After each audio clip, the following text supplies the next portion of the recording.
Ok, ya estamos al aire. Muy buenas tardes a todos. Muchas gracias por sintonizarnos y conectarse a nuestro canal de YouTube, a Facebook Live, a un seminario más de la Asociación Mexicana de Cirugía de la Mano.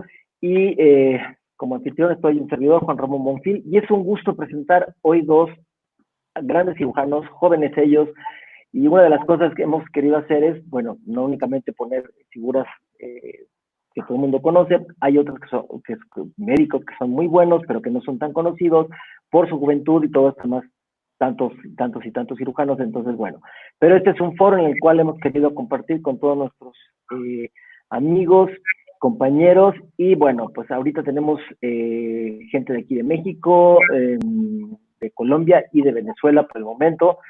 Pues es un gusto para mí presentar al doctor Francisco Aguilar de Colombia. Él está en la ciudad de Bogotá. Francisco, muy buenas tardes, ¿cómo estás? Tardes, noches, hola. Hola, buenas noches, ¿cómo están todos? Bien, bien, gracias. Y al doctor Fabio Tandioy, que él se encuentra en la ciudad de Medellín, en Colombia también. Fabio, un gusto que estés aquí con nosotros. Buenas tardes. Buenas tardes, Juan. Gracias por la invitación. No, al contrario, aquí tenemos dos parceros. Y bueno, pues de tal manera como en el tiempo, saludamos a Samuel Hernández de Venezuela, a Toda Mosqueda, a Heidi de Guatemala, Heidi de León, Elielman, nuestro siempre presente Heidi, Luis Alberto y Jessica, buenas tardes, de los conocidos.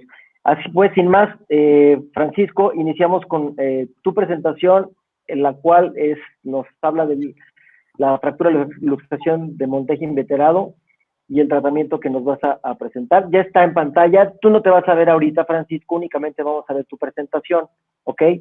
Ok. Entonces, para... ¿Sí están viendo ahí? Sí, ahí se ve nada más. Exacto, perfecto, ahí está. Ok, Fabio, bueno. te voy a quitar el micrófono y yo también a mí. Ya te oyes perfecto, Francisco, quedas dueño del escenario. Muchas gracias. Bueno, muchas gracias. Muchas gracias por la invitación. De verdad es un placer poder compartir este tema con ustedes. Yo hago parte del grupo de cirujanos de mano que trabajamos en el Instituto Roosevelt en Bogotá, Colombia. Somos una gran institución y como siempre bienvenidos a visitarnos. El tema que quiero compartir con ustedes es la luxofractura de Monteji inveterada en niños, mostrarles un poco la experiencia de la cirugía que nosotros hacemos acá en el instituto. Bien, algo sobre la introducción de esta lesión. Básicamente está descrita y caracterizada por una fractura del extremo proximal del cúbito, asociada a una luxación de la epífisis proximal del radio, que nos va a llevar, por consiguiente, a una diastasis de la articulación radiocubital proximal. Una descripción clásica, una lesión que eventualmente nosotros tenemos con relativa frecuencia en los servicios de urgencias. Pero cuando lo vemos en los niños, la cosa cambia un poquito. Esta es una lesión que desafortunadamente se pasa desapercibida con relativa frecuencia. Cuando revisamos las series de trabajos, una de estas publicada por Matuf, él muy juiciosamente documentó que en el 25% de los casos fue omitida el diagnóstico por los servicios de radiología. Entonces, la solución será que nosotros, los ortopedistas, veamos la lesión y, oh sorpresa, que hay un porcentaje importante, 15% de los pacientes fueron omitidos en su diagnóstico en el servicio de urgencias. La razón, probablemente muchos de ellos tienen deformidades plásticas del cúbito proximal, lo cual indiscutiblemente nos lleva a pensar que es una lesión importante en su diagnóstico y, por supuesto, en su tratamiento. Difícil su tratamiento, sí, y me parece aún un poco más complicado el abordaje con los padres cuando les vamos a decir que 3, 4 o 5 semanas después de manejar una fractura de un cúbito proximal aparentemente benigno, evidentemente es una lesión mayor. Los malos resultados nacen desde el inicio, por supuesto, del diagnóstico erróneo en el servicio de urgencias y por lo tanto el tratamiento debe tratar de ajustar esta enfermedad. Les traigo esta foto donde evidentemente vemos una fractura del cúbito proximal y si nos ponemos en detalle, evidentemente vamos a darnos cuenta que tenemos una luxación anterior de la cúpula del radio. y esto nos configura la lesión que queremos tratar. El objetivo de esta charla es hablar sobre las lesiones inveteradas, las lesiones que se pasaron de urgencias y nos llegan con el tiempo y evidentemente lo que queremos es ver qué tratamiento y qué opciones tenemos para los niños. Cuando clasificamos esta lesión, lo primero es encontrar el tiempo. Para nosotros una lesión inveterada es a partir de la 4ª semana. Suena poco, pero a partir de la 4ª semana una fractura del cúbito, bien sea una deformidad plástica en un niño, ya está consolidada. Y la lesión ligamentaria, que en este caso lo hace, la ruptura del ligamento anular, evidentemente para 4 semanas ya tiene un proceso de remodelación avanzado. Clasificando la lesión, pues nos vamos a encontrar con relativa frecuencia con la clasificación de Vado, que describe la lesión de forma aguda. Sin embargo, para los niños preferimos utilizar la clasificación de LEDS, que básicamente nos divide en 5 estadios. Los 3 primeros están asociados a la luxación anterior y básicamente el estadio cambia dependiendo la característica de la fractura en el cúbito proximal. Va desde una deformidad plástica hasta, por supuesto, una fractura completa diaficiaria del cúbito. La tipo D y la tipo E básicamente son una luxación posterior y la tipo E va a ser una luxación lateral. El mecanismo de lesión, hay 3 teorías. La primera fue descrita por Speed en los 40, en el cual está básicamente documentado la lesión a través de un trauma directo en el cúbito que va a producir un acortamiento. Ese es el término y es el principio que hay que ir adquiriendo en esta lesión, en el cual evidentemente se acorta el cúbito, rompe el ligamento anular y ahí configura toda la lesión. Hay otra teoría descrita por Evans que va más guiada hacia un principio de hiperpronación del antebrazo, utilizando como punto fijo el cúbito y él va a rotar y se va a producir la fractura en el segmento proximal, produciendo por lo tanto como tal la migración de la cúpula, bien sea en el vector anterior o posterior o lateral, más frecuente el anterior. Y por último tenemos la propuesta por Tompkins, que básicamente ocurre cuando los niños caen en extensión del codo, se produce de forma abrupta la traslación anterior de la cúpula producto de la inserción del bíceps y como punto de pivote va a estar, como punto de declive va a estar el cúbito y allí es donde se produce la fractura.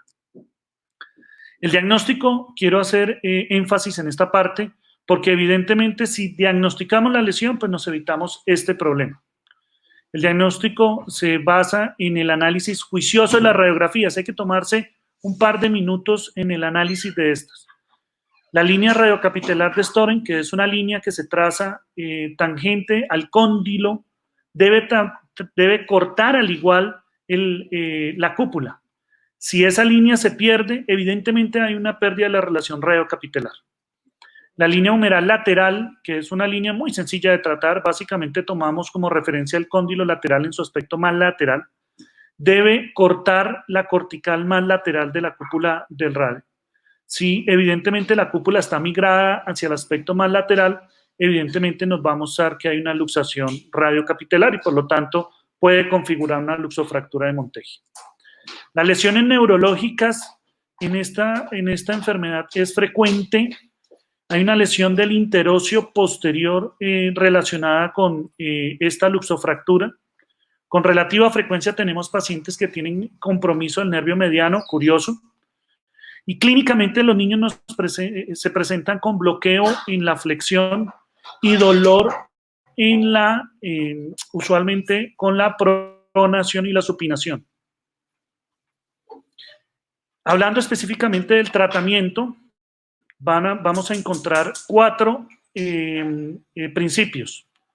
Básicamente van a estar guiados por buscar el alargamiento del cúbito, que nos va a permitir evidentemente corregir el eje longitudinal del antebrazo, la reconstrucción ligamentaria, que es reconstruir el ligamento anular, y buscar la estabilización del codo de forma primaria y la rehabilitación temprana de esta lesión. Cuando nos enfocamos en el tratamiento, siempre nos vamos a encontrar con la técnica descrita por el doctor Belthausen, que es básicamente hacer una osteotomía del cúbito y la reconstrucción del ligamento anular tomando una lengüeta del tríceps. En el seguimiento de esta técnica quirúrgica, desafortunadamente, no nos encontramos con muy buenos resultados. Es más, tenemos Gar y compañía hicieron el seguimiento, hicieron un estudio comparativo utilizando el palmar y longus. ¿Y qué encontraron? Que evidentemente utilizando el palmar y longus para reconstruir el ligamento anular, los pacientes tenían mejor movilidad, sobre todo en extensión. Y esto está explicado porque evidentemente al no tener que tocar el tríceps, pues no tomamos la cápsula posterior ni tenemos toda la disección en la parte posterior del codo. La inestabilidad anterior de la cúpula es frecuente después de la reconstrucción con la bandeleta del tríceps, producto de la migración anterior de la cúpula, y evidentemente hay algo de inestabilidad evidenciada en flexión y extensión del codo. Y por último, un dato no menor es el porcentaje de infección, un porcentaje de 11.1%, importante. Y la razón es que la exposición es mayor. Hay que hacer un abordaje posterior extendido hacia la parte lateral del codo del niño. Miremos las osteotomías, y la osteotomía que con mayor frecuencia, o la más fácil que uno de pronto pueda llegar a hacer, es una osteotomía en cuña abierta. Evidentemente tiene la ventaja de lograr el alargamiento del cúbito, pero tenemos problemas cuando debemos corregir en diferentes planos. En la serie descrita por Bubala, tuvieron problemas con la migración del injerto y sobre todo la fijación del mismo. Esta es una foto de una cirugía de la cual tuve el placer de ver. Afortunadamente no fue realizada en el instituto, participé de forma externa en la misma, en la cual seriamente tuvimos problemas para la colocación del injerto. Y si se dan cuenta, después de gastar mucho material quirúrgico, seguimos con la cúpula luxada. Entonces creo que una cuña abierta tampoco es la solución. Finalmente llegamos a los diseños de osteotomías en Z, que fue descrita por el grupo del doctor Raja Sekaran, en el cual básicamente lo que se hace es una osteotomía en Z, muy buen contacto. En su serie, él utiliza para reconstruir el ligamento anular la bandeleta del tríceps, encontrando que todos los pacientes tuvieron consolidación, muy buen resultado en el alargamiento, pero había inestabilidad residual en la cúpula. Probablemente la fijación del injerto, de la reconstrucción del ligamento no fue buena. Así que allí llegamos a la técnica que proponemos y es lo que estamos haciendo en el instituto desde hace 10 años, y es utilizar la técnica en Z y la reconstrucción del ligamento anular utilizando el palmar y longus como autoinjerto. Ya llevamos casi 10 años haciendo esta técnica. Encontramos en nuestra serie de casos 16 casos, todos operados a través de la realización de la osteotomía en escalera, osteotomía en Z, y la reconstrucción del ligamento anular con el palmar y longus. Este es algo de la técnica quirúrgica. Utilizamos un abordaje posterior. Hoy en día ya utilizamos un abordaje solo lateral, en el cual utilizamos 2 ventanas, una para abordar la articulación radiocapitelar, limpiar todo este tejido cicatrizal que tenemos, tratar de identificar si hay o no remanentes del ligamento anular, y a través de la segunda ventana, que es aquí cosechamos el autoinjerto del palmar y longus, y a través de una segunda ventana logramos exponer la metáfisis proximal del cúbito y diseñamos la osteotomía, la cual nos va a permitir alargar el cúbito, corregir las deformidades en varo y valgo, cosa que la osteotomía en cuña abierta bien difícil hacer. Con esta lo logramos con bastante facilidad. Es una osteotomía muy estable porque logramos tener un muy buen contacto entre los fragmentos. Ocasionalmente utilizamos tornillos de compresión interfragmentaria entre las 2 lengüetas de hueso. Y previo a la fijación logramos el posicionamiento con 2 anclajes del autoinjerto tomado del palmar y longus. Muchas veces lo que hacemos es reforzar el remanente del ligamento anular. Este es uno de nuestros casos. Como ven, la lesión es evidente, una luxación anterior de la cúpula del radio, la cual logramos reconstruir con el palmaris longus y evidentemente la osteotomía escaleriforme. En este caso la logramos fijar con una placa de soporte y una fijación con un tornillo de compresión interfragmentaria. El resultado clínico de nuestro paciente, que evidentemente es bastante satisfactorio. En el análisis a través del tiempo tratamos de hacer hincapié en los porcentajes de reluxación, de no unión y de complicaciones mayores. Aquí está toda la serie de casos. Los resultados funcionales son realmente buenos. Tenemos par casos en los cuales tenemos algo de limitación para la extensión. Como hallazgos principales de nuestro trabajo, hemos tenido que no tenemos ningún caso de no unión o mala unión, probablemente porque la osteotomía es una osteotomía muy estable. En un caso documentamos un paciente que llevaba mucho tiempo de la lesión, una remodelación de la cúpula previo a la cirugía. Después de esta, en mi opinión, y siendo una opinión muy crítica, tuvimos algo de necrosis avascular de la misma con algo de remodelación. En un solo caso tuvimos una neuropraxia al interóseo posterior, un caso que llevaba más de 4 años de la lesión. Como hallazgos importantes, la gran mayoría de los pacientes lograron la recuperación completa de la flexión y en ninguno de los casos hemos tenido reluxación de la cúpula después de la reconstrucción. Así que como conclusiones de esta lesión, queremos hacer énfasis en el diagnóstico temprano. Evidentemente, para nosotros es satisfactorio encontrar una solución para un problema que desde un principio empieza mal por el mal diagnóstico. La técnica que estamos usando tiene la gran ventaja que nos permite corregir deformidades en diferentes planos. Creemos que es reproducible y los resultados son bastante buenos en una población que evidentemente es difícil de tratar.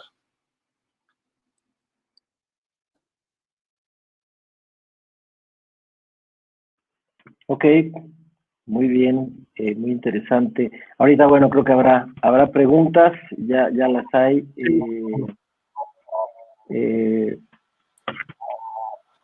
Pero bueno, como mencionaba, las dejamos para el final. Y muchas gracias, Francisco. Y Fabio, ya está abierto tu micrófono. Cierro el tuyo, Francisco. Nada más, si me permiten, les presento esto que quiero que lo tengan claro para el próximo sábado 25 de julio a las 10 horas de México, 11 horas del este de Estados Unidos y 17 horas de España. El doctor Miguel del Cerro, expresidente de la SECMA, con tratamiento artroscópico de lesiones de ligamento escapular, y el doctor Alejandro Badía de Miami, con el manejo innovador de las patologías más frecuentes en mano y miembro superior. Entonces, bueno, los esperamos aquí, no se lo pierdan, es un panel muy interesante también. Y bueno, ahora sí, vamos contigo, Fabio. Déjame, ahí está tu pantalla. Listo, ya cuando quieras darle, Fabio, para ¿Me ven ahí? Sí, perfecto, ahí ya te vemos y cierro mi micrófono. Listo, muy buenas tardes, noches. Agradecerle a Juan Román por la invitación. Digamos que quiero compartir un poco mi experiencia acerca del manejo de las fracturas de radio distal. Hoy en día, digamos que las fracturas de radio distal han cambiado mucho la forma de tratar. La introducción de la artroscopia ha hecho que veamos mucho más cosas que el simple tratamiento de la fractura. Y digamos que voy a compartir un poco de la experiencia y mis aprendizajes que he tenido a través de la visita. Quizás tengo una gran influencia del doctor Francisco del Piñal, quien lo visité hace 6 años y de ahí he ido creciendo en mi técnica artroscópica. Entonces, lo primero, como sabemos todos, pues obviamente los objetivos de una fractura de radio distal, que vienen de tiempo atrás, siempre es corregir los ángulos, tanto el ángulo de inclinación radial, la inclinación volar y obviamente recuperar la altura como vemos en las imágenes. Pero como les digo, quizás la introducción de la artroscopia nos ha llevado a pensar en otras más cosas, tanto como hacer un diagnóstico de una lesión escafosemilunar, una lesión del fibrocartílago asociada o corregir una depresión articular. Quizás corregir una depresión articular a través de la artroscopia nos ha facilitado, podemos levantar los fragmentos y obviamente podemos definir hasta qué punto levanto el fragmento produciendo una corrección adecuada de mi fractura. Pero entrándonos ya al tema que queremos hablar, definamos que es una fractura tipo Barton dorsal. Entonces John Barton en 1838 digamos que describió este tipo de fractura, que es una fractura parcialmente articular, en este caso de la porción dorsal del radio. Digamos que son fracturas menos frecuentes, menos caracterizadas, y algunos autores la han asociado a una luxación radiocarpal o radiocarpal dorsal. Bueno, entonces muy importante no pensar muchas veces, uno tiene la imagen y solo piensa que es un Barton dorsal. Es bien importante tener todas las ayudas diagnósticas, tener una tomografía a la mano, evaluar muy bien una radiografía y definir qué lesión podemos tener. Entonces, ¿cuál es el mecanismo de trauma? Por lo general, este es nuestro mecanismo de trauma, una hiperextensión de la muñeca, es el semilunar o el lunado quien pega en el borde dorsal del radio y produce este tipo de fracturas. Algunos patrones de fractura que podemos ver son estos, una fractura en el borde dorsal del radio, una fractura en el borde dorsal con una depresión articular central, o una fractura ya un poco más compleja, una fractura del borde dorsal del radio, con una lesión de la parte anterior o de la parte volar del radio y una fractura asociada de la estiloides. Todo este tipo de fracturas, como les digo, es muy importante porque muchas veces en la radiografía convencional no las podemos ver muy simples y quizás son un poco más complejas de lo que uno cree. Entonces es muy importante tener todas nuestras ayudas. Y nuestras ayudas nos ayudan también a descartar esto. No solo pensar en un Barton dorsal, como les dije, sino pensar en que puede haber una lesión, una luxación radiocarpal.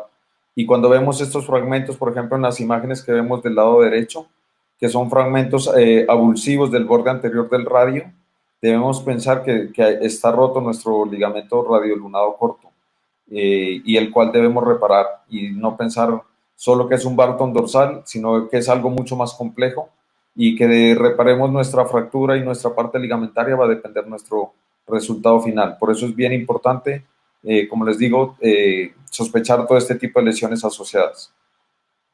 Entonces, una vez ya tenemos como el diagnóstico, yo debo tener claro, como les digo, cómo garantizarle un buen resultado a mi paciente. Y lo primero es evaluando mi fractura, mis lesiones asociadas. ¿Cómo voy a lograr yo una reducción anatómica? Bien sea usando un abordaje abierto, un abordaje artroscópico, o como les digo, hoy en día la mejor forma de uno poder garantizar una reducción anatómica es a través de la introducción de mi lente a través de esa articulación y yo poder corregir algunas lesiones. Poder determinar la ubicación de mis tornillos, si están articulares o no, si están bien subcontrales o no, también que es importante y lo puedo hacer a través de mi artroscopia, porque yo con el palpador puedo intentar deprimir el fragmento y definir si el tornillo está dando un verdadero soporte a ese fragmento articular o no. Y al mismo tiempo, como les digo, tratar las lesiones asociadas que esta fractura tenga. Entonces, ¿cómo abordar esas fracturas?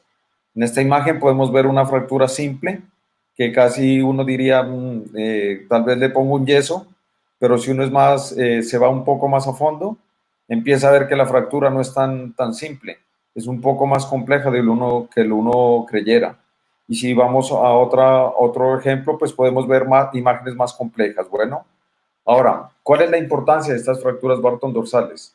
Recordemos que es una fractura que nos va a comprometer parte de la articulación y esa parte de la articulación no solo es la parte del fragmento óseo, sino como les mencioné anteriormente, hay una parte ligamentaria que hay que tener en cuenta.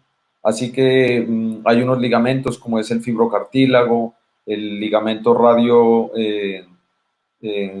triquetral dorsal que se pega en ese borde de la fractura y que es importante saber si está avulsionado o no, porque eso nos va a ayudar a determinar o va a ser un factor pronóstico para el manejo de estos pacientes.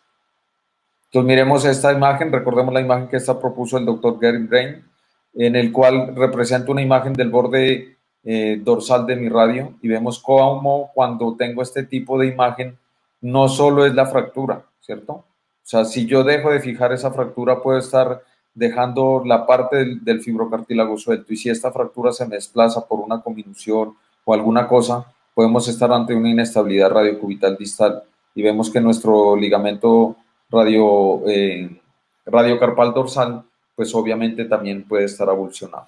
Entonces, muy importante no solo pensar en la fractura, creo yo que eso lo venimos trabajando desde la aparición de la artroscopia, ya no solo pensar en fijar los fragmentos óseos, sino pensar qué ligamentos están cerca a mi zona de fractura.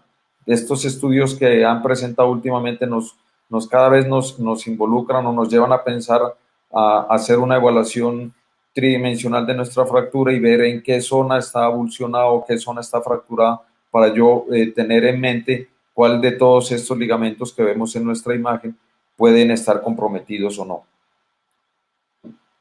Lo otro es, si miramos este tipo de fractura, el Barton dorsal siempre nos puede comprometer la congruencia de la fosa sigmoidea, y esto obviamente nos va a repercutir en la pronosupinación de la muñeca.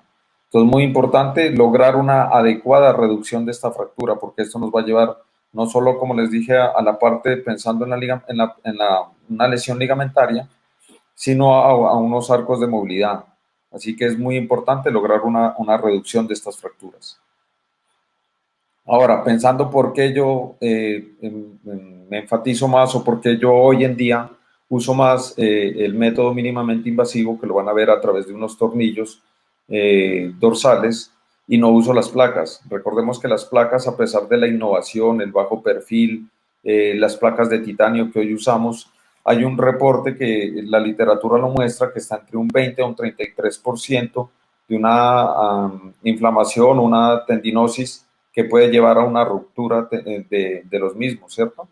O muchas veces también nos lleva a que al año o antes del año tengamos que retirar ese material. Entonces, al yo intentar hacer una reducción a través de un procedimiento mínimamente invasivo, a través de unos tornillos canulados que van a quedar dentro del radio, me estoy evitando hacer una cirugía adicional, me estoy evitando entrar en riesgo estos tendones. Entonces, muy importante. Y otra cosa es que muchos de los que hacen el abordaje dorsal hablan acerca de tener una visualización directa de la fractura, pero para poder hacer esa visualización directa de la fractura estoy poniendo en riesgo porque estoy abriendo mi cápsula articular, y probablemente, si recordamos la imagen, 2 o 3 imágenes que vimos anteriores, estamos abriendo o estamos lesionando la parte ligamentaria, el ligamento radiocarpal dorsal. Entonces, muy importante hoy en día tratar, si tenemos la opción, si el patrón de fractura cumple estas características, si lo puedo hacer.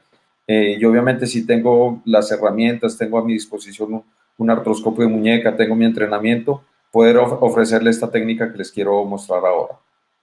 ¿Por qué hacerlo? Como les dije, un menor de lesión de tejidos blandos, un menor edema de la extremidad y una muy rápida rehabilitación de mi paciente. Tan rápida como a los 8 días ya lo puedo estar moviendo, y con unos arcos de movilidad bastante buenos. Ahora les mostraré un video cómo mi paciente se rehabilita súper rápido.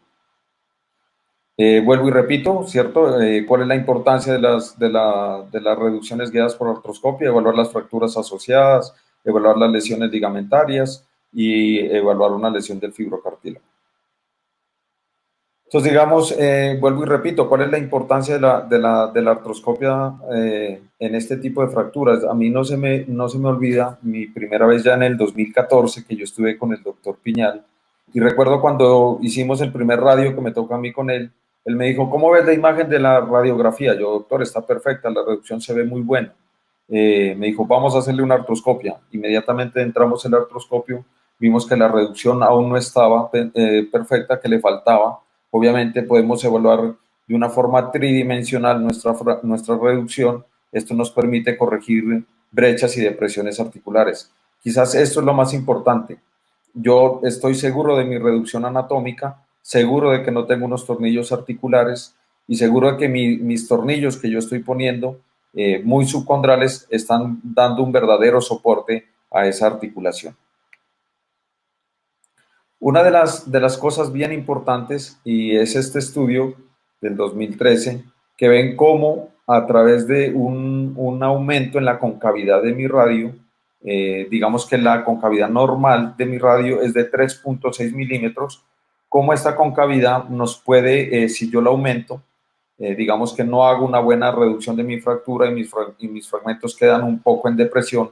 Si yo veo un aumento de esa concavidad, que se mediría en la zona central y trazando una línea que vaya de borde a borde de mi articulación, como lo vemos en la imagen del lado derecho, si yo veo que se aumenta esa profundidad articular en 0.9 milímetros, vemos cómo hay un aumento del incremento de la presión, tanto en neutro como en extensión como en flexión.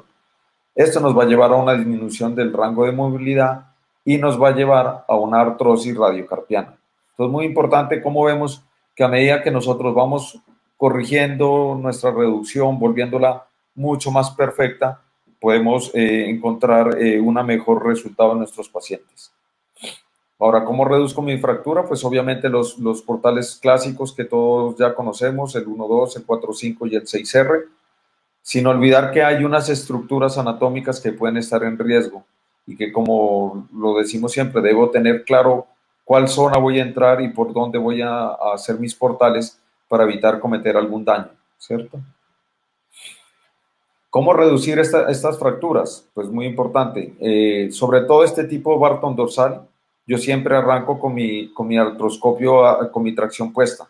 Utilizo la tracción que tengo una bastante influencia del doctor Piñal, uso el mismo sistema de tracción que él usa. Y muchas veces este tipo de fracturas, con el solo hecho de traccionarlas, vemos que nuestra corrección o nuestros fragmentos se corrigen y muchos se quedan casi que a la misma altura, mi corrección es mínima y ya lo que tengo que hacer es jugar con mis free, con mis diferentes elementos para yo levantar estos fragmentos. Esta no es una fractura Barton dorsal, pero la traigo como ejemplo para que veamos cómo la tracción nos reduce nuestra fractura.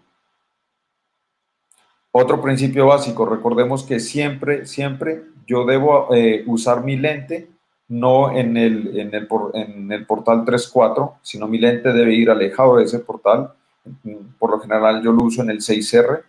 ¿Para qué? Para que mi lente no haga un brazo de palanca sobre mi fragmento óseo y no me permita o me evite intentar levantar mi fragmento de la fractura. Entonces, esta es la técnica que yo hago. Pongo muchas veces dejo ya puesto mi pin de Kirchner. Con mi lente puesto, pongo mi lente, intento con mi palpador reducir ese fragmento y una vez tenga reducido el fragmento, compruebo pues obviamente que mi reducción articular esté perfecta y lo que hago es terminar de pasar mi pin de Kirchner guía para poner mi tornillo, que va a ser un tornillo canulado que va a ser a través de mi fractura. Entonces, hay unas cosas muy importantes en esta técnica y es cómo evitar errores, porque estos tornillos, esta es la técnica que yo hago, miren, esta es la fractura, pongo, dependiendo de la zona donde esté, pues obviamente la fractura, evaluando mi tomografía en los 3 planos, yo identifico dónde debo hacer mi compresión de mi segmento fracturario y pongo unos tornillos canulados que me van a dar me van a reducir la fractura y me van a dar un soporte a mis segmentos fracturados. Entonces, muy importante es, lo primero, no quitar mi aguja guía o mi pin de Kirchner guía hasta yo no estar seguro de que ya es el punto donde yo voy a pasar mi tornillo, que no esté que mi tornillo no quede sobresalido dorsal, ni que me pase hacia volar, porque yo me puedo pasar hacia volar y pierdo se pierde el efecto de compresión del tornillo. O lo otro es que puedo lesionar mis estructuras que están en la región palmar. Bueno, obviamente, mirarlo en todos los planos es muy importante y sobre todo porque tenemos nuestra mano en tracción, entonces yo debo evaluarlo en todas las direcciones, oblicuas y AP y lateral para poder yo estar seguro de que o mi tornillo no se haya pasado hacia volar o que mi tornillo no esté aún sobre la superficie dorsal porque sería una zona de fricción para mis tendones. Aquí yo voy armando mi fractura. Lo otro que yo lo debo hacer es tratar de poner, si ven estas imágenes de los pines de Kirchner, pongo mis tornillos lo más subcontral posible para que le puedan dar un verdadero soporte a los fragmentos óseos. Vemos aquí, por ejemplo, en la imagen del lado derecho, vemos que mi pin está un poquito pasado, entonces también, si se me pasa el pin, obviamente tener mucho cuidado con la medición del tornillo, porque mi tornillo puede quedar largo. Y si ustedes ven, ese tornillo está muy subcontral, casi que en la gota en lágrima. que eso me da un gran soporte a la superficie articular de mi fractura. Entonces voy a mostrar unos casos clínicos que me parece importante que los veamos y esto nos va a ayudar un poquito a entender más acerca de la fractura.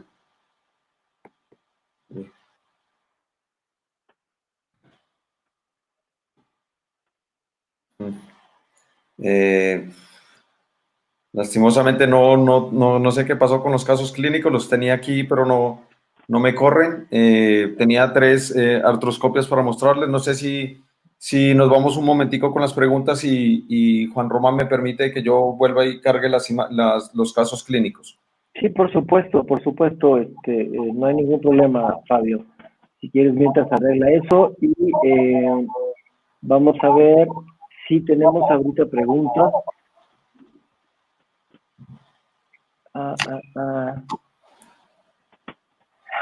A ver, bueno, yo tengo una pregunta, Francisco, además de que tienes aquí felicitaciones, obviamente tienes felicitaciones de tu gran amigo Manuel, pero una pregunta,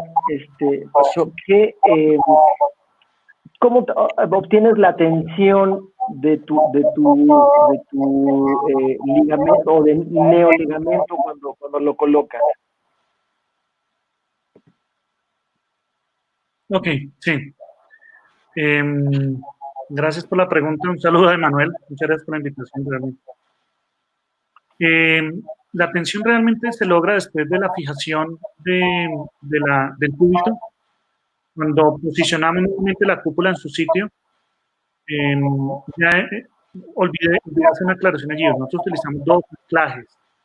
Los 2 anclajes nos van a permitir tener 2 puntos de tensión para el ligamento. Realmente no hay nada curioso en lograr la tensión. Realmente lo único que buscamos es contener la migración anterior, que es la más frecuente de la cúpula. Y ya está. La gran mayoría de los casos, nosotros lo que hacemos es reforzar el ligamento anular, el cual al romperse queda un remanente. Y lo que hacemos es reforzar con el autoinjerto dicho ligamento. Y ya está. El punto de anclaje nos ha ido con los anclajes, nos ha ido bastante bien. Ok, no utilizas tornillos interferenciales para sujetar el injerto ni nada. No. Solamente las anclas, lo anudas y ya. Y lo fijamos, correcto. No hace falta, porque realmente el ligamento lo que hace es abrazar la cúpula y evitar que ella tenga un balanceo hacia anterior. También debemos tener en cuenta que permita la pronación y la suspensión. Después de reducir la articulación radiocapitular, realmente la contención es bastante fácil de lograr.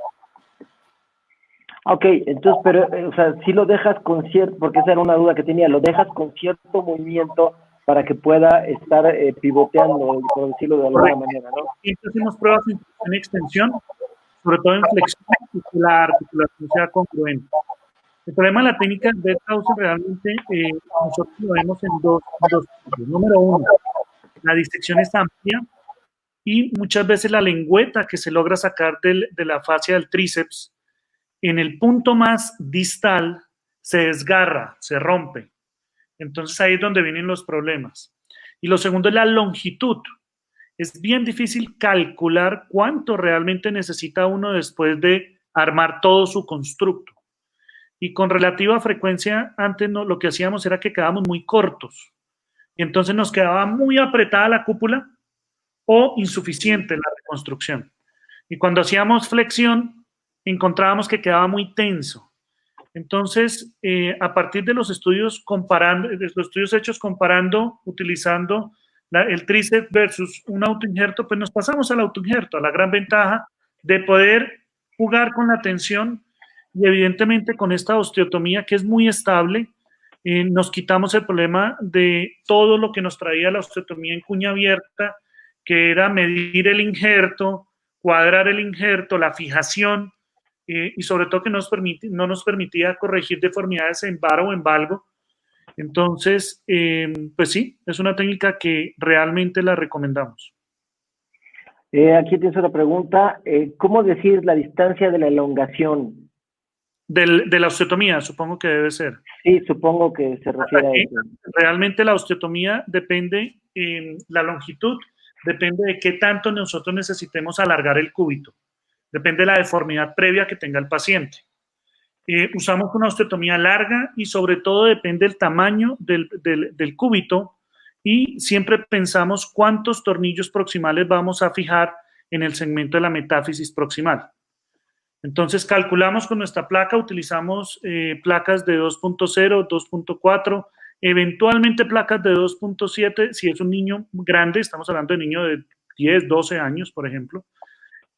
Placas de 2.7 funcionan muy bien. Hacemos la osteotomía y como es una osteotomía deslizante, pues evidentemente nosotros podemos corrernos tanto cuanto necesitemos. Y ocasionalmente logramos fijar las dos lengüetas de la osteotomía con un tornillo de compresión interfragmentaria y la placa termina siendo una placa más de soporte que otra cosa. Oye, pero a ver, ¿tienes para eso, Francisco, que hacer una hipercorrección para la longitud pensando por la compresión que vas a dar o algo? ¿O únicamente haces tu medición, la checas y eso es lo que lo avanza? Correcto. Nosotros limpiamos primero la articulación, todo ese tejido articulótico que tenemos. Después de eso hacemos la osteotomía, reducimos la cúpula y ahí es el punto donde realmente debemos fijar la osteotomía. Ok, perfecto. Bueno, ya está listo Fabio. Fabio, ¿nos compartes tu pantalla para ver los casos clínicos y continuar con las preguntas después?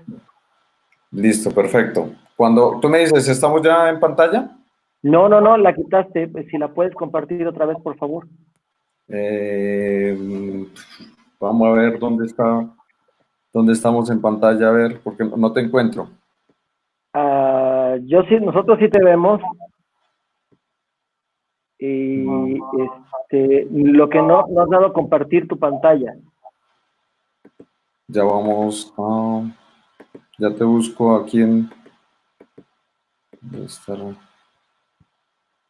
Estoy buscando donde la ventana que...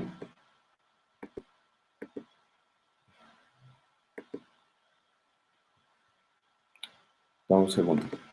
Ok. Sí. Ya te voy a compartir la pantalla aquí.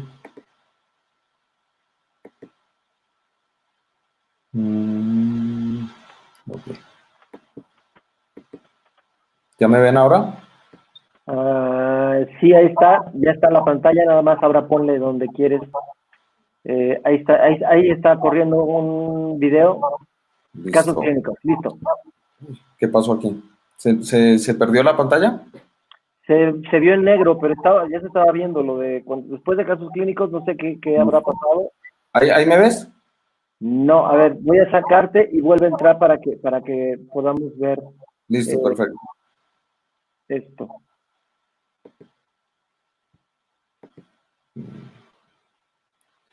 Aquí parece que...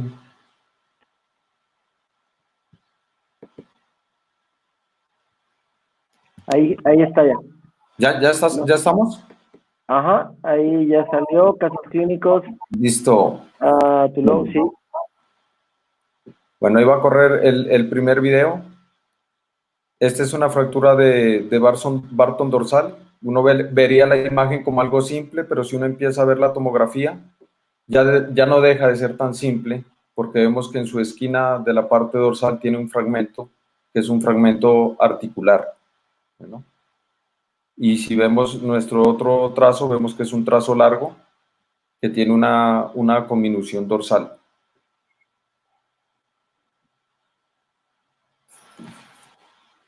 No sé qué... nos sacó el video, ¿cierto? Sí. No sé qué está pasando. Probablemente el video está... Voy a correrlo así con la mano. Nos pasó el video, no sé por qué. Este es otro caso que tengo. Voy a irlo corriendo de a poquitos. Bueno, sí. Voy a dejar que corra la tomografía para que lo entendamos. Sí. Bueno, ahí va la tomografía, es un fragmento muy parecido también en la parte dorsal. No, espérame, Fabio, porque no se está viendo. Creo que, a ver, déjame, te saco la pantalla. No, a ver, necesito que quites de compartir y vuelvas a compartir para que veamos, porque no te estamos viendo. Bueno, a ti sí, pero el caso no. Permíteme, a ver, lo tengo aquí corriendo el caso. ¿Ahí sí me ven? No, dale compartir, por favor. Bueno, dame un segundo, porfa, y disculpa ahí porque... No, no, no. Tranquilo. No sé si es que el video está pesado o algo. Ahí estás. No tendría por qué, pero bueno. Ahí estás ya. Hay casos clínicos. Vamos a ver si nos corre.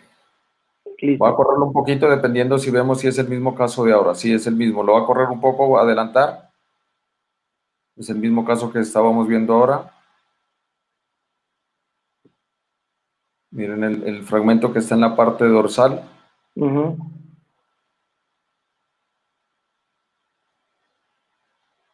Y tiene un trazo largo, como lo vemos ahí en los cortes, en los otros cortes como en este, también vemos que el trazo es largo. Pero cuando uno entra del artroscopio, yo hago artroscopio en seco, mi lente está en 3.4 y mi shaver está en el 6R. O sea, ese sería el borde cubital del borde del lado cubital del radio, que sería mi fractura. Lo primero que hago es limpiar, pues obviamente, identificar mi trazo de fractura, ver que esté en una adecuada posición.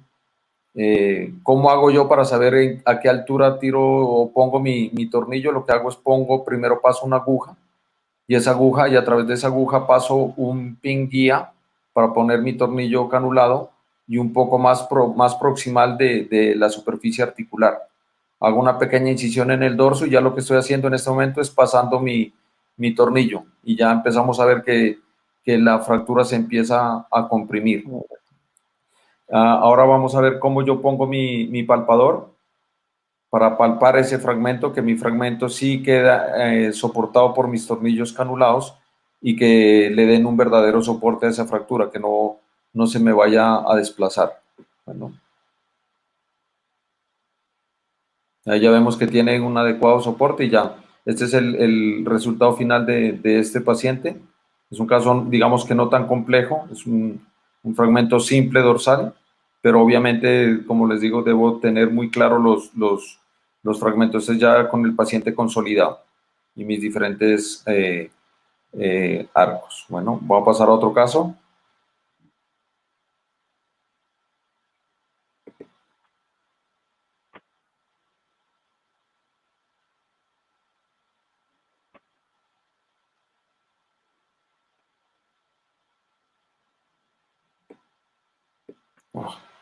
No sé qué pasa cuando le doy ahí, me saca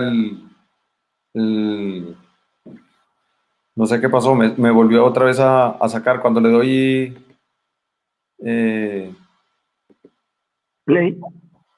play, me saca la... Pero el anterior sí lo pudiste, bueno, sí lo pudimos ver. Sí. Los otros son un poco más complejos. No sé si me ves ahí. ¿Comparto pantalla ahí? Sí, comparte. A ver, no, ahí te lo estás compartiendo. Vamos a ver. Dale el clic y para compartir. ¿Ahí comparto?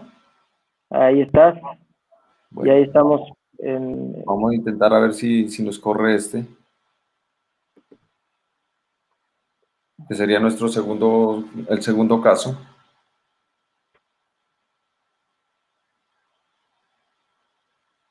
Es una fractura más o menos parecida. Es un poco, como les decía, un poco más compleja porque tiene toda la esquina cubital y es un poco con un fragmento muy pequeño. Pero también tiene un trazo, si lo ven adelante, tiene un trazo ya casi en la parte volar del radio también.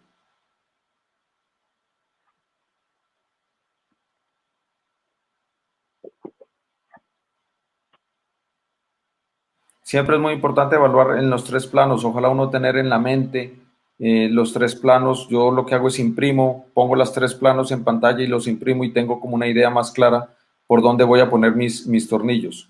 Aquí hago lo mismo, estoy en 3.4, limpio mi fractura, digamos que estas son casos no tan complejos. El último es un poco más complejo con una depresión articular y todo. Si ustedes ven, casi que mi fractura está puesta. Lo que hago es lo mismo, mirar con mi shaver, limpiar un poquito la fractura. No sé por qué, cuando me aparece algún mensaje ahí, lo intento quitar para correr un poco el video y me lo corre. No sé. Sí te lo quito. Porque no sé. sí está, bueno, ahorita se estaba viendo el... ¿Y a este caso le pusiste solo los tornillos dorsales o también fijaste el palmar? No, con un tornillo dorsal, el tornillo lo pongo desde dorsal hacia palmar y lo pongo cerca en toda la... A ver si lo puedes pasar. Voy a correr un poquito para que me dé espacio para correr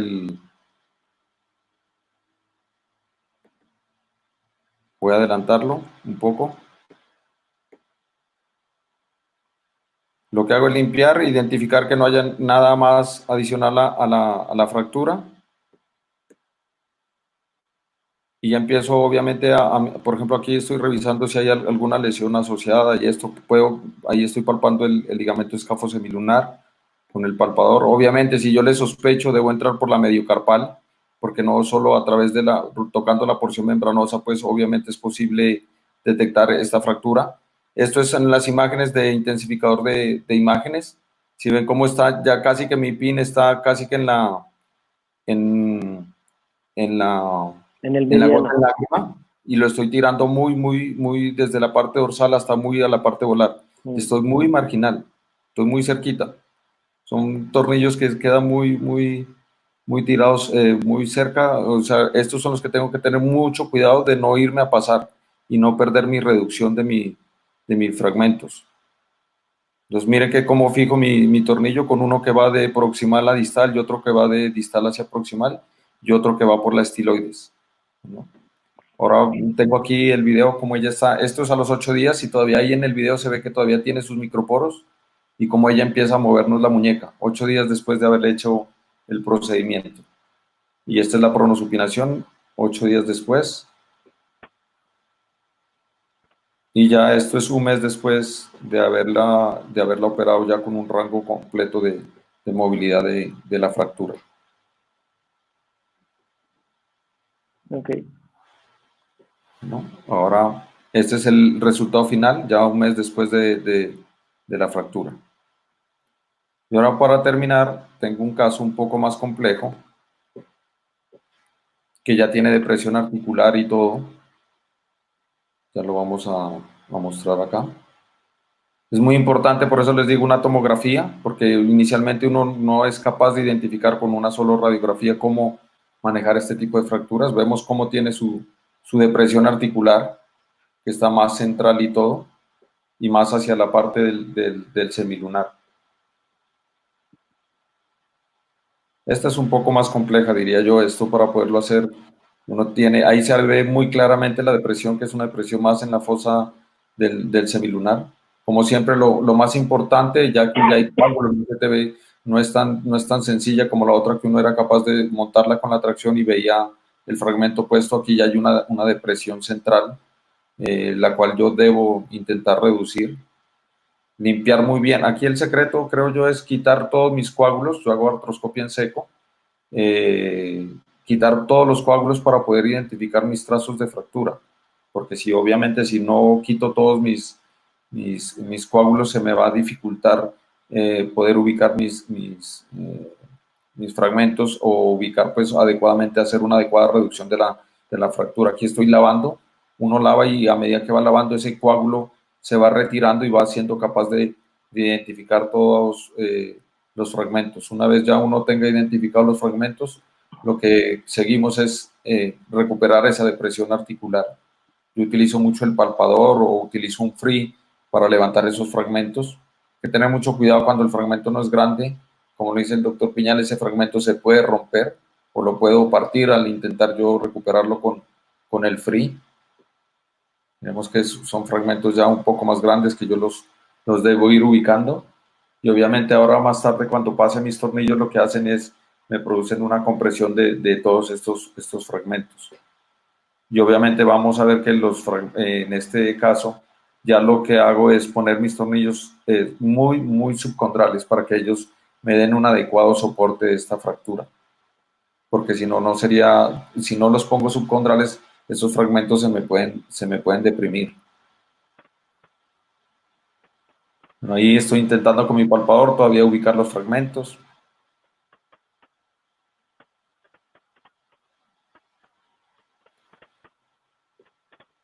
Ya estoy logrando casi que mi ubicación definitiva de los fragmentos, y muchas veces lo que hago yo es o pongo un frío o en este caso puse pues como un osteótomo para cuando yo pase mi tornillo, mi fragmento no se intente levantar, porque a veces los fragmentos se intentan levantar por la fuerza que intenta hacer los tornillos cuando yo hago la compresión de esos fragmentos.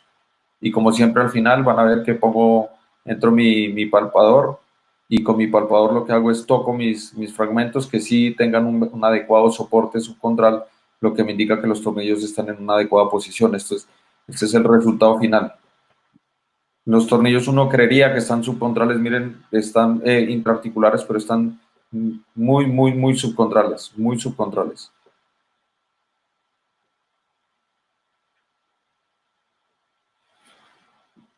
Aquí está la otra proyección. Yo llevo mucho tiempo haciendo este tipo de fracturas y no recuerdo cuándo fue la última vez que manejé una fractura, un Barton vía dorsal con placas, porque la verdad con esta técnica me siento muy cómodo, veo que mis pacientes no necesitan un retiro de material y no hay que no me preocupo de la parte de la tendinopatía.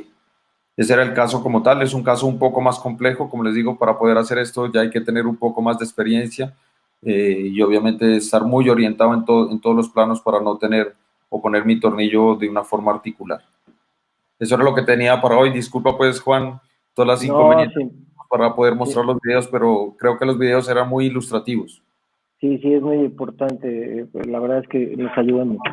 A ver, aquí me hice una pregunta de manera privada, yo creo por pena, y te preguntan que si cuando colocaste estos tornillos, todavía los tienes montada la muñeca en la torre de artroscopía o con tensión, supongo, o no, o ya no. No, yo todo lo hago montado en el Barton dorsal, todos los hago montado en el artroscopio, o sea, ya bajo la mano de mi torre de tracción cuando ya se acabó la cirugía. O sea, montado lo voy evaluando y voy reduciendo mi fractura, y una vez tenga reducida mi fractura paso mi pin de Kirchner guía, y una vez tenga mi pin de Kirchner guía empiezo a introducir mi tornillo, pero lo estoy evaluando.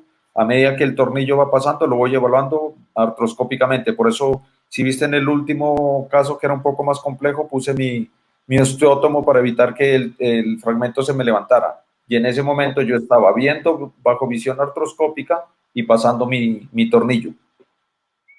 Ok. Y la otra, ¿haces el armado previo o lo vas poniendo uno por uno o haces una reducción primera con unas clavijas de Kirchner? ¿Qué haces, Fabio? Yo primero lo que hago es intento reducir la fractura antes de poner los tornillos. O sea, muchas veces utilizo pines de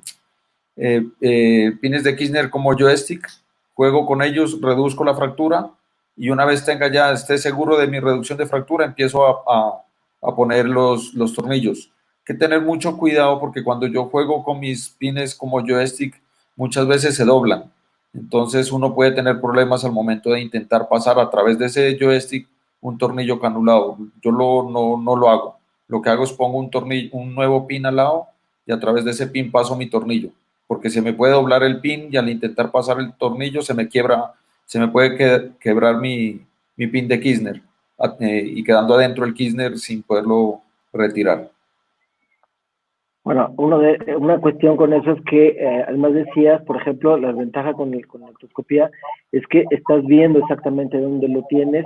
En caso de que te pases con el Kirchner, pues puedes ver perfecto eso sin ningún problema, ¿no? A ver, aquí hay una pregunta. Estos casos resultan ser engañosos en la radiografía simple. Enseñanza para los residentes, hacer TAC cuando se pueden esas fracturas. Una pregunta, ¿has tenido estallamiento de los fragmentos al pasar los tornillos? ¿He tenido, perdón, qué? estallamiento de los fragmentos al pasar los tornillos? No, lo que hay que hacer es, hay que tener muy en cuenta es el tamaño de los fragmentos, ¿cierto? Porque si el fragmento es muy pequeño, hay que tener mucho cuidado que uno los puede estallar, pero yo la verdad, cuando lo que hago son fragmentos grandes, si vieron, entonces eran fragmentos grandes, paso mi tornillo y mi tornillo comprime la fractura, pero obviamente no se me han estallado. Tal vez en la imagen anterior, el de la esquina cubital era un fragmento muy pequeño, que uno tiene que tener cuidado, porque ¿cuál es el error que uno puede tener? O se pasa, o estalla el fragmento, o el fragmento es tan chiquito en la parte dorsal que si me voy muy hacia volar, o sea, meto el tornillo más de lo normal, ya no que el tornillo se queda pasado y ya no me queda dando soporte en la parte dorsal del tornillo.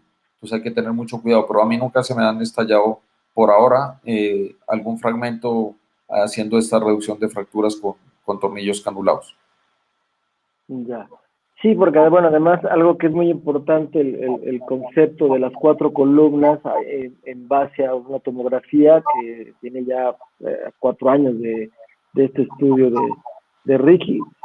No es el primer autor Ricky, como lo fue en el anterior, pero bueno, o sea, él también colabora con esto. Él hizo el anterior estudio de las 3 columnas y ahora menciona de las 4 columnas, tiene 4 o 5 años, no me acuerdo exactamente. Pero bueno, sí creo que es fundamental hacer una tomografía para poder visualizar en la mente cómo están los fragmentos para esto y poder hacer la reducción lo mejor posible. Francisco. Una pregunta para Fabio, ¿puedo? Sí, bueno, por favor. Gracias. Bueno, me llama mucho la atención es el fragmento, porque eventualmente en los casos que nos mostraste, pues todos son fracturas del labio dorsal, sobre todo de la faceta del semilunar. Y cuando nosotros hacemos el análisis de los puntos de apoyo del semilunar, y uno mira en un corte axial el radio, el semilunar apoya en la parte anterior. Entonces, entiendo en una luxofractura, un Barton dorsal, la fijación, y creo que es un método que tiene sus ventajas en contra de las placas. Pero en fragmentos del labio dorsal, y sobre todo en fragmentos de la faceta del semilunar, a la luz de la literatura, ¿qué nos puedes contar sobre la fijación de estos fragmentos versus la no fijación? Del labio dorsal. Correcto, sí. Por ejemplo, el primer caso es una fractura que compromete el labio dorsal de la faceta del semilunar. Ajá. Uno mira los estudios de biomecánica del apoyo del semilunar sobre la faceta del mismo en el radio. Evidentemente las zonas de apoyo más importantes están en el labio palmar, no en el labio dorsal. Ajá. Eso traduce que si el fragmento es pequeño, no sé hasta qué punto justifique una fijación. Obviamente, a la luz de la evidencia, no sé qué puedas contar. Pues, a ver, te comento. Yo en este momento me encuentro desarrollando un trabajo acerca de este tipo de reducciones, sobre todo las del labio del Barton dorsal. O sea, yo finalmente fragmentos grandes y todo esto no los fijo con placas, yo utilizo esta técnica. Cuando es más, el fragmento es supremamente pequeño, ya hay artículos que demuestran, yo creo que hace poco salió un artículo donde demuestran que no es tan importante la fijación del borde dorsal de la fractura. Bueno, lo que pasa es que estos trazos que yo te muestro ahí es un trazo largo. Bueno, entonces el trazo largo y con conminución dorsal, esos fragmentos se pueden desplazar. Yo, de mis pacientes que tengo, ninguno se me ha desplazado, pero no sé. Obviamente, la otra ventaja es yo puedo evaluar las lesiones asociadas y lo rehabilito muy rápido. Esa es mi experiencia con estos casos. Ok, a ver, 2 preguntas. Una, a ver, primero, Fabio, ¿qué tipo de tornillos usas? Y también preguntan que qué medida de tornillo usas. Los tornillos que yo uso, normalmente acá tengo acceso a los tornillos Accutrack, esos son los que yo uso. Ellos vienen de 2.4. Ok. Hay tornillos más pequeños, por ejemplo, Medartis tiene de 1.7. Obviamente, entre más pequeño el diámetro para aquellos fragmentos pequeños, sería lo ideal. Sí, y Zimmer tiene uno más chico, incluso tiene uno de 1.6. Que también funciona, pero es como un Herbert y todo. Pero A ver, los Acutrack no es que, digo, son muy buenos, muy bonitos, muy caros. Ahí la cuestión con eso, además, bueno, prácticamente con cualquier tornillo canulado solo tienes un chance de un solo disparo porque con el Acutrack te vas metiendo y si te equivocaste ya no lo puedes regresar por el que es cónico el tornillo, ¿no? Es un poco Exacto, se pierde el efecto de compresión. Así es más difícil para hacerlo con esto. Ok, Francisco, pregunta, ahí mencionaste que no tuviste ningún caso de no unión. Sí, correcto. Ok, ¿utilizan alguna, por ser niños, alguna protección después de la cirugía para ese brazo, una escayola, algo, o se van ya así como va? Sí, realmente los protegemos en las primeras 2 a 3 semanas con una férula posterior, simplemente en espera de que cicatrice todo el tema de piel y que nos ayude un poco a la cicatrización de la reconstrucción ligamentaria. Posterior a esto empezamos un proceso de rehabilitación activo. Buscamos, como siempre, no hacer una rehabilitación pasiva ni pasiva asistida en el codo. Cumplimos con esos principios. Una rehabilitación activa explicada en lo que podamos al niño y hacemos un seguimiento juicioso radiográfico. Pero la gran ventaja de esta osteotomía es la estabilidad. Creo que evidentemente incluso el poder poner un tornillo de compresión interfragmentaria entre las dos lengüetas de la osteotomía, pues nos da algo de seguridad y es una estabilidad bastante buena. Ok, perfecto. Y además, bueno, o sea, es que con los niños, hay mucho más poder osteogénico, pero también son más inquietos y no entienden de razones los escuincles, ¿no? O sea, es más complicado en ese sentido. Sí, realmente sí. Tenemos niños que la serie va desde los 4 años hasta los 10, 12 años. El más grande tiene 12 años. Y evidentemente pues, la edad nos acompaña con el cuidado del postoperatorio. Ok. Creo que no hay más preguntas. No sé si la audiencia tiene alguna pregunta para el doctor Aguilar o para el doctor Tandioy. Si no, para agradecer. No, parece que no hay felicitaciones y alguna despedida. Bueno, pues entonces llegamos al final de esta presentación. Muchísimas gracias a toda nuestra audiencia, a los que se conectaron, ya sea por Facebook o por nuestro canal de YouTube. Y si les ha gustado este video, por favor, sus pulgares arriba, suscríbanse al canal y activen las notificaciones. Y dado esto, nos retiramos. Muchas gracias a todos. Fabio y Francisco, no se me vayan, nos quedamos aquí en el podcast. Y bueno, hasta el sábado a todos. Muchas gracias. Chao, muchas gracias. Hasta luego, gracias.